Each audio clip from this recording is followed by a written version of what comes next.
In the search for traces of Berlin's divided past, here only the watchtower gives away the location of the former border. Axel von Blomberg organizes bicycle tours along the route the Berlin Wall once took. He likes to take groups to this memorial in the Treptow district. Ich finde das irre. It's amazing, this park here with this horrible border tower in the middle.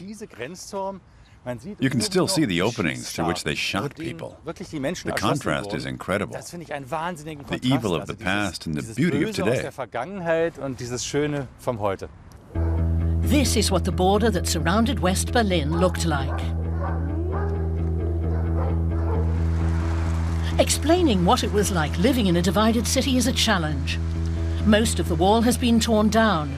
Modern Berlin has little room for memories. One place where they have been preserved is the East Side Gallery in the Friedrichshain district. After the wall fell in 1989, artists painted over its once heavily fortified eastern side. Now hundreds of thousands of tourists visit the open-air gallery. You get photos and stuff, but not really like we thought.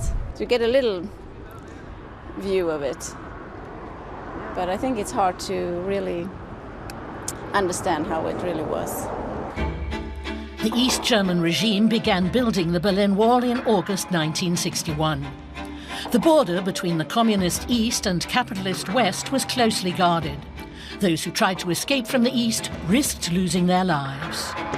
Man sieht, dass die Mauer eigentlich gar nicht sehr dick ist. You can see that the wall wasn't very thick. People ask how strong the wall was. When you look at the base, you can see it isn't very long. And there are lots of reinforcements in that base.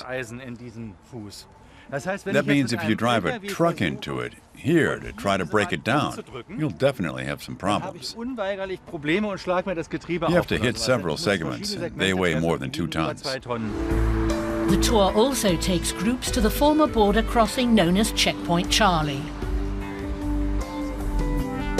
Many dramatic scenes unfolded here during the Cold War, confrontations between the Soviet Union and the West.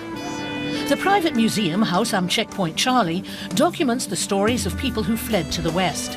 It also provides information about the division of Germany.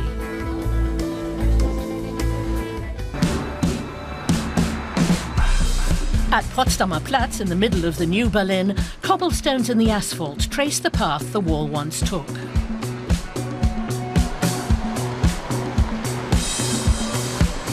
The next stop is the Brandenburg Gate. Once a symbol of division, it's now one of unity. Axel's tour ends with a visit to the memorial on Bernauer Straße.